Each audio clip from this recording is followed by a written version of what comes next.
어떤 사람이 요압에게 아뢰되 왕이 압살롬을 위하여 울며 슬퍼하시나이다.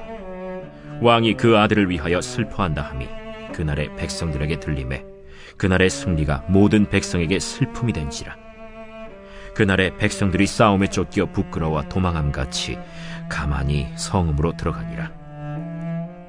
왕이 그의 얼굴을 가리고 큰 소리로 부르되 내 아들 압살롬아, 압살롬아, 내 아들아, 내 아들아! 요압이 집에 들어가서 왕께 말씀드리되 왕께서 오늘 왕의 생명과 왕의 자녀의 생명과 처첩과 비빈들의 생명을 구원한 모든 부하들의 얼굴을 부끄럽게 하시니 이는 왕께서 미워하는 자는 사랑하시며 사랑하는 자는 미워하시고 오늘 지휘관들과 부하들을 멸시하심을 나타내심이라.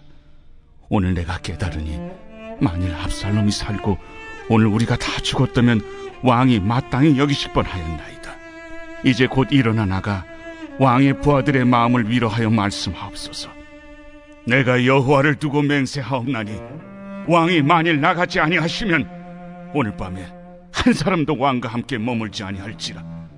그리하면 그 화가 왕이 젊었을 때부터 지금까지 당하신 모든 화보다 더욱 심하리이다. 왕이 일어나 성문에 앉음에 어떤 사람이 모든 백성에게 말하되 왕이 문에 앉아 계신다 하니 모든 백성이 왕 앞으로 나아오니라. 이스라엘은 이미 각기 장막으로 도망하였더라. 이스라엘 모든 지파 백성들이 변론하여 이르되 왕이 우리를 원수의 손에서 구원하여 내셨고 또 우리를 블레셋 사람들의 손에서 구원하셨으나 이제 압살롬을 피하여 그 땅에서 나가셨고 우리가 기름을 부어 우리를 다스리게 한 압살롬은 싸움에서 죽었거늘 이제 너희가 어찌하여 왕을 도로 모셔올 일에 잠잠하고 있느냐. 다윗 왕이 사독과 아비아달 두 제사장에게 소식을 전하여 이르되 너희는 유다 장로들에게 말하여 이르기를 왕의 말씀이 온 이스라엘이 왕을 왕궁으로 도로 모셔오자 하는 말이 왕께 들렸거늘 너희는 어찌하여 왕을 궁으로 모시는 일에 나중이 되느냐.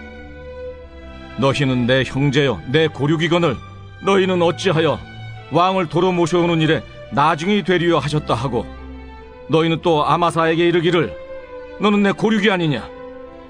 내가 요압을 이어서 항상 내 앞에서 지휘관이 되지 아니하면 하나님이 내게 벌 위에 벌을 내리시기를 바라노라 하셨다 하라 하여 모든 유다 사람들의 마음을 하나같이 기울게 하매 그들이 왕께 전가를 보내어 이르되 당신께서는 모든 부하들과 더불어 돌아오소서. 왕이 돌아와 요단에 이르매 유다 족속이 왕을 맞아 요단을 건너가게 하려고 길갈로 오니라. 오늘 이 사무엘하 19장 1절부터 15절까지의 말씀은 이제 전쟁 이후에 압살롬을 위하여 슬퍼하던 다윗 왕, 본인은 큰 슬픔과 연민에 빠졌지만 나의 슬픔과 통곡이 공동체의 위기를 초래한다는 사실은 미처 몰랐습니다. 다윗은 압살롬이 죽었기 때문에 슬퍼한 것이었죠. 근데 계속 통곡을 하는데 문제는 뭐냐? 주변 사람들의 마음이 다 갈라지고 흩어지기 시작하는 겁니다. 그 모르는 거예요. 2절에 보니까 왕이 그 아들을 위하여 슬퍼한다 함이 그날의 백성들에게 들림에 그날의 승리가 모든 백성에게 슬픔이 된지라 그러죠. 자, 모든 백성이 열심을 다하여 다윗 왕위를 지키기 위해 애를 쓰고 막 최선을 다했습니다. 또 많은 백성들이 희생됐습니다. 그런데 왕이 슬퍼하는 건 뭐냐? 자기 아들을 잃은 것을 슬퍼하는 거죠. 그를 위하여 목숨을 걸고 싸웠던 모든 백성들이 민망한 겁니다. 민망한 거예요. 3절에 그날에 백성들이 싸움에 쫓겨 부끄러워 도망함같이 가만히 성읍으로 들어가니라. 주변에 다 다윗을 위하고 다 다윗을 위로하고 다 다윗을 위하여 힘써 싸웠는데 다윗이 그들의 애쓰고 수고함은 하나도 보이지 않고 자기 슬픔과 자기 연민에만 쌓여 있는 거죠. 그러니까 다른 사람들이 다 힘든 거예요. 뭐라고 할 수가 없는 거예요. 다윗은 너무너무 슬펐습니다. 아들이 죽었다니 어떻게 하느냐 하고 거의 통곡만 하죠. 자, 4절에 보십시오. 왕이 그의 얼굴을 가리고 큰 소리로 부르되 내 아들 압살롬아 압살롬아 내 아들아 내 아들아. 그러니까 자기 연민과 자기 슬픔에 빠져서 통곡을 하는데 다른 사람들이 보이지 않습니다. 아니, 좀 슬퍼하고 우는 것도 좀 눈치를 봐가면서 해야죠. 백성들이 목숨을 걸고 했는데 자기 슬프다고 거의 울고 절제가 안 되는 거예요. 다윗이 문제입니다, 문제. 자, 이렇게 하면서 다윗 왕국이 무너지고 본인의 리더십이 흔들리고 전체가 다 분열된다라는 건 다윗만 모르고 있었습니다. 여러분, 내 통곡과 슬픔으로 주변 사람들이 슬퍼하고 공감해 줄 수 있을 때 그게 어느 순간부터는 주변을 다 분열시키는 무기가 될 수 있다는 걸 알 수 있어야 합니다. 자, 5절에 요압이 뭐라고 그럽니까? 집에 들어가서 왕께 말합니다.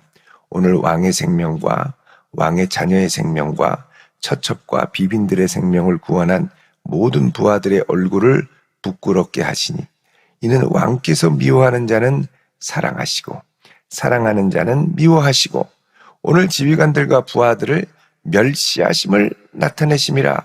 자, 여러분, 다윗 왕의 슬픔은 독이 들어있는 슬픔이었습니다. 독이 들어있어요. 순수한 슬픔이 아니라 독이 들어있는 슬픔. 어떤 독입니까? 미워하는 자를 사랑하고 덜 사랑하는 자를 사랑하고 그 다음에 사랑하는 자는 미워하고 정말 사랑하는 자는 덜 사랑하고 그리고 그 주변에 지휘관들과 부하들 목숨을 걸고 최선을 다했던 사람들을 어떻게 해요? 멸시하는 거죠. 옆에서 도와주려고 했던 사람들을 다 멸시하는 것이 뭐냐? 다윗의 독이 들어있는 슬픔이었습니다. 주변에서 최선을 다해서 다윗을 도와주려고 그랬죠. 근데 갈수록 주변 사람들을 부끄럽게 하고 민망하게 하고 그리고 그 울음에는 보이지 않는 원망이 들어있습니다. 너희들이 왜 죽였냐는 거죠. 왜 죽였냐는 거죠. 우리 아들을. 그러니까 최선을 다해서 보호하고 지키려고 애를 썼는데 결국 이렇게 된 게 너희 탓이 아니냐? 그러면 백성들을 원망하는 쪽으로 화살을 돌리는 느낌을 받는 거예요. 그러니까 백성들이 너무 힘든 거죠. 너무 힘든 거예요. 자, 이게 어마어마한 위기를 초래합니다. 7절에 보면 이제 곧 일어나 나가 왕의 부하들의 마음을 위로하여 말씀하옵소서. 요압의 강력한 요청이죠. 이러시면 안 됩니다. 빨리 주변에 가서 위로하고 고맙다고 하고 애썼다고 하고 이렇게 나를 생각해서 달려준 것이 고맙다라고 말해 주십시오. 만약에 왕이 나가지 않으면 오늘 밤에 한 사람도 왕과 함께 머물지 아니할지라. 이제 백성들의 마음이 다 갈기갈기 갈라져서 다 흩어질 거라는 거예요. 다 흩어질 거라는 거예요. 오늘 밤에 한 사람도 왕과 함께 머물지 아니할지라. 아무도 없다는 거죠. 그리하면 그 화가 왕이 젊었을 때부터 지금까지 당하신 모든 화보다 더욱 심하리이다. 다윗 왕의 통곡에 그동안 경험하지 못했던 어마어마한 화가 숨겨져 있다는 겁니다. 그러니까 리더는, 왕은, 영적인 리더, 하나님께서 세워주신 사람들은 이 슬플 때도 잘 헤아리면서 슬퍼할 수 있어야 됩니다. 내가 슬퍼하고 울 때 주변 사람들이 다 떠나갈 수 있어요. 내가 슬퍼하고 울 때 주변의 공동체가 마음이 다 갈기갈기 흩어져서 찢겨 나갈 수 있어요. 자기 생각할 때는 억울하죠. 자기 생각할 때는 힘들죠. 다윗이 그랬습니다. 그런데 그렇게 슬퍼하는 동안 어떻게 됐습니까? 주변 마음이 다 갈기갈기 분열됐습니다. 자, 이때 요압이 다윗 왕 이러면 안 됩니다. 정신을 차리십시오. 백성들의 마음이 이러다 다 떠납니다. 경고를 하죠. 자, 그래서 드디어 다윗이 마음을 추스립니다. 큰 위기라는 것을 깨닫고. 그래서 8절에 왕이 일어나 성문에 앉아 어떤 사람이 모든 백성에게 말합니다. 왕이 문에 앉아 계신다 하니 모든 백성이 왕 앞으로 나오니라. 자, 왕이 앉았다는 건 뭐냐? 너희를 싸우느라고 수고했다. 치하하기 위해서 앉는 거죠. 그러니까 백성들이 그런 왕의 칭찬과 인정을 받기 위한 자리로 다시 나아가는 겁니다. 자, 이렇게 해서 이스라엘 백성들이 각각 뿔뿔이 이렇게 해서 이스라엘 백성들의 마음이, 유다 백성들이죠. 다윗과 함께 했던, 이제 서서히 이제 추스러들죠. 여러분, 여기서의 이 다윗이 있는 이곳은 마하나임입니다. 지금 이스라엘이 예루살렘이 아닙니다. 마하나임에서 이제 마음을 이렇게 이제 백성들의 마음을 다시 추스르게 됐죠. 그러니까 이제 이걸 계기로 다윗은 왕권을 갖기는 했으나, 그 다음에 왕의 리더십, 왕권을 회복하긴 했지만, 지키는 데는 성공했지만, 왕권이 현저하게 약화가 됩니다. 많이 약화가 되죠. 어떻게 보면 더 강건하게 다시 품을 수 있는 기회가 다윗의 슬픔으로 이제 휘청하는 일이 일어나는 겁니다. 자, 그 다음에 8절 중반에 보면 이스라엘은 이미 각기 장막으로 도망을 합니다. 이스라엘 모든 지파 백성들이 변론하여 이르되 왕이 우리를 원수의 손에서 구원하여 내셨고 또 우리를 블레셋 사람들의 손에서 구원하셨으나 이제 압살롬을 피하여 그 땅에서 나가셨고 우리가 기름을 부어 우리를 다스리게 한 압살롬은 싸움에서 죽었거늘 이제 너희가 어찌하여 왕을 도로 모셔올 일에 잠잠하고 있느냐 그러죠. 자, 여러분, 이스라엘 백성들 가운데도 이제 분란이 일어나는 겁니다. 이 다윗을 모셔오자. 다윗을 우리 예루살렘으로 받아들이자. 근데 아니 우리가 압살롬까지 새로 기름 부어서 왕을 세우는데 어떻게 이 압살롬을 이제 죽기는 했지만 어떻게 또다시 데려올 수 있느냐.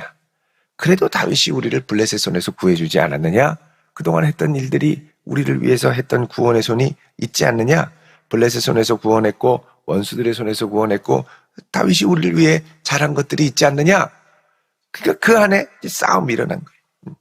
다윗을 다시 왕으로 모시자. 다윗 같은 사람은 왕으로 모시면 안 된다. 우리 이 땅을 버리고 도망가지 않았느냐? 어떻게 저런 함량미달의 사람 우리가 품을 수 있느냐? 자, 이제 남은 패배한 이스라엘 안에서는 다윗을 포용할 것인지 배제하실 것인지의 격한 토론과 싸움이 일어납니다. 여러분, 사람은 한번 마음을 잃어버리거나 마음을 이렇게 돌이키면, 다윗같이 이렇게 반란을 한번 일으키면 다시 그 다윗을 왕으로 모셔드린다? 사실 쉽지가 않습니다. 왜냐하면 마음으로 한때 엄청나게 미워했었던 다윗이거든요. 죽여야 될 다윗으로 생각했거든요. 그런데 전쟁이 끝나고 다시 그를 품는다? 이거는 불가능에 가까운 일이라는 거예요. 그 자기들끼리 싸워요. 여러분, 여기에 다시 들어가서 왕이 된다면 다윗은 항상 그를 반대하는 절반의 반대 세력과 늘 마주해야 하는 운명 가운데 있어야 하는 겁니다. 참 어렵죠. 자, 11절에 다윗 왕이 사독과 아비아달 두 제사장에게 소식을 전합니다. 너희는 유다 장로들에게 말해라. 왕의 말씀이 온 이스라엘이 왕을 왕궁으로 도로 모셔오자 하는 말이 왕께 들렸거늘 너희는 어찌하여 왕을 궁으로 모시는 일에 나중이 되느냐.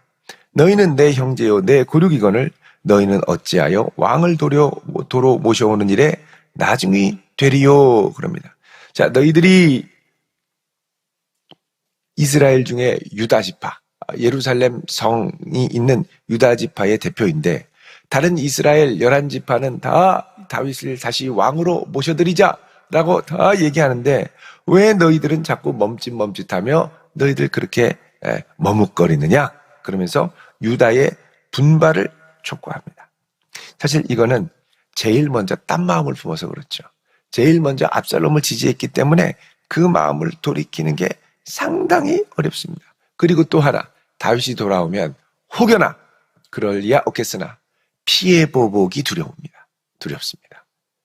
그렇게 해서 다윗이 니들 나갈 때 이게 나를 저버리고서는 압살롬 편을 들였느냐? 그리고 막 보복을 할까봐 겁이 나는 거예요. 그게 어떻게 해야 되느냐? 자, 그때 다윗이 파격적인 제안을 합니다. 13절에 너희는 또 아마사에게 이르기를 너는 내 고륙이 아니냐? 내가 요압을 이어서 항상 내 앞에서 지휘관이 되지 아니하면 하나님이 내게 벌 위에 벌을 내리시기를 바라노라 그럽니다. 자, 아마사는 누굽니까? 압살롬이 반역을 일으킬 때 압살롬의 군대 장관이었습니다. 근데 물론 예전에는 한때 다윗을 정말 위하고 다윗을 위해 충성했던 인물이었죠. 여러분 역대상 12장 18절을 잠깐 보시면요. 역대상 12장 18절에 보면 이렇게 얘기를 합니다. 그때에 성령이 30명의 우두머리 아마새를 감싸시니. 자, 아마새가 여기 나오죠. 예. 이르되 다윗이여 우리가 당신에게 속하겠고 이새의 아들이여 우리가 당신과 함께 있으리니 원하건대 평안하소서. 당신도 평안하고 당신을 돕는 자에게도 평안이 있을지니 당신의 하나님이 당신을 도우심이니라 한지라.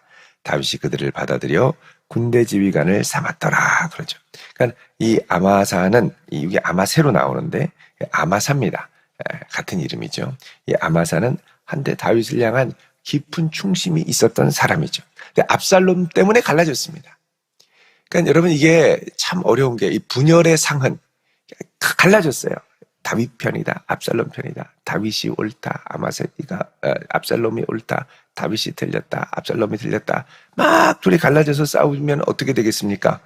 나중에 이 상처가 봉합됐을 때 그 사람을 품기가 어려워져요. 왜? 내 입으로 욕했기 때문에, 내 입으로 대적했기 때문에, 내 입으로 나쁜 인간으로 규정했기 때문에 그 사람을 다시 품는 게 거의 어려워집니다. 아마사가 이렇게 다윗에게 충성했는데 다윗으로부터 등을 돌리고 어떻게 해요? 압살롬의 편에서 다윗과 대적하려고 싸웠죠. 그러니까 이 아마사는 군대 장관은 아주 좌불안석입니다. 다윗이 다시 오면 자기는 죽을지도 몰라요. 어떻게 하겠습니까? 근데 다윗이 파격적인 제안을 한 게 뭐냐? 아마사를 나의 군대 장관으로 삼겠다. 물론 여기에는 요압이 너무 힘들게 하니까 다윗을 옳은 일을 한 건 맞는데 너무 부담스럽고 힘들게 하니까 요압은 내가 이게 좀 힘들다. 그래서 대체하려는 은연중의 욕심도 있었던 것 같습니다. 어쨌든 이 아마사를 파격적으로 받아들이기로 합니다. 그래서 13절 중반에 내가 요압을 대체하는 거죠. 요압을 이어서 항상 내 앞에서 지휘관이 되지 아니하면 하나님이 내게 벌 위에 벌을 내리시기를 바라노라. 결국 반란군의 대장이었던 아마사를 품기로 결단을 합니다. 자, 이렇게 하니 어떻게 해요? 모든 유다 사람들의 마음을 하나같이 기울게 하매. 그러죠. 백성들의 마음이 안심을 한 겁니다. 우리의 적장을 품었으면 우리의 목숨은 살려주겠구나. 그러면서 마음이 기울고 어떻게 해요? 얘기를 합니다. 당신께서는 왕께 전가를 보내서 모든 부하들과 더불어 돌아오소서. 14절에 당신께서는 모든 부하들과 더불어 돌아오소서. 그래서 어떻게 해요? 예루살렘 공동체, 유다 공동체도 망명 나갔던 다윗을 다시 품기로 결단을 합니다. 품기로 결단해요. 자, 왕이 돌아와서 요단에 오자 유다 족속이 왕을 맞아 요단을 건너가게 하려고 길갈로 오니라. 그러죠. 그래서 모든 유다 족속이 다시 와서 길갈로 옵니다. 여러분 이 길갈은 여호수아가 요단강을 도하하고 거기서 할례를 행했던 새로운 출발지입니다. 그러니까 리스타트 하는 거죠. 다시 출발하는 장소로 돌아오게 됩니다. 그리고 이스라엘은 이제 그 큰 분열과 반목의 상처를 봉합하고 새롭게 시작하는 계기를 마련하게 됩니다. 여러분 공동체가 갈라지는 건 순식간에 일어날 수 있습니다. 그리고 그 중에 한편에 서서 내가 슬퍼할 수가 있습니다. 통곡할 수가 있습니다. 내 억울함을 호소하며 안타까움으로 통곡할 수 있습니다. 그러나 분열된 상태에서의 한쪽의 통곡은 공동체의 분열을 심화시킬 수 있다는 걸 기억해야 됩니다. 내 통곡에 독이 들어 있을 수 있다는 거죠. 그래서 이제 함께 품고 같이 이 용기가 우리에게 필요하다는 거죠. 만약에 다윗이 계속 자기 연면에 빠져서 압살롬을 슬퍼했다면 분명히 다윗은 갈라지고 왕권에 더 큰 위기가 초래되었을 것입니다. 그래서 다윗과 같이 우리가 살아가다 보면은 갈라질 수 있죠. 분열될 수 있죠. 또 우리나라에 보면은 얼마나 이 분열이 많습니까? 분열하는 건 쉽습니다. 내 편을 갈라놓고 상대방을 비방하면 갈라져요. 근데 그리고 나서 공동체가 하나 될 때 우리에게 예수님이 주신 사명이 무엇입니까? 성령의 하나 되게 하신 것을 힘써 지키라. 이거 어떻게 지킬 수 있겠습니까? 우리가 기도하며 포용하며 같이 가야 한다는 것이죠. 자, 이렇게 해서 다윗은 이 위기를 적장을 품음으로 한 나라로 다시 통합하는 작업을 시작하게 됩니다. 여러분, 품어야 성도입니다. 하나 되게 하는 것을 힘쓸 때 성도입니다. 그리고 방향을 가리키고 어디로 가야 할지 중심을 지켜야 하고, 또 하나 모든 관계 가운데 하나님의 은혜가 필요합니다. 그 전에 당연하게 생각했던 거, 내가 다윗이 자기 연민에 빠져서 통곡했더니 이제는 백성마저 다 갈라지려고 그러죠. 그러니까 어떻게 보면 이렇게 사람들을 붙여주고 지금까지 있게 하신 건 하나님의 은혜라는 겁니다. 그래서 이 은혜를 힘써 지키며 주님의 은혜 가운데 하나됨을 지켜나갈 수 있는 것, 이게 영적인 리더십의 핵심이라고 할 수가 있습니다. 여러분, 끝까지 하나님 중심의 하나님의 마음으로 많은 이들을 품어 나아갈 수 있는 복된 성도 되시기를 주의 이름으로 축원드립니다. 기도하겠습니다. 거룩하신 아버지 하나님, 주님의 마음을 주시옵시고 통곡이 독이 되지 않게 하시며 나의 슬픔이 독이 되지 않게 하시고 주의 마음으로 하나됨을 이루며 나아가는 저희들이 되게 하옵시고 서로 품고 공동체의 하나됨을 힘써 지키는 그런 영적 리더십을 허락하여 주옵소서. 예수님의 이름으로 기도드립니다. 아멘.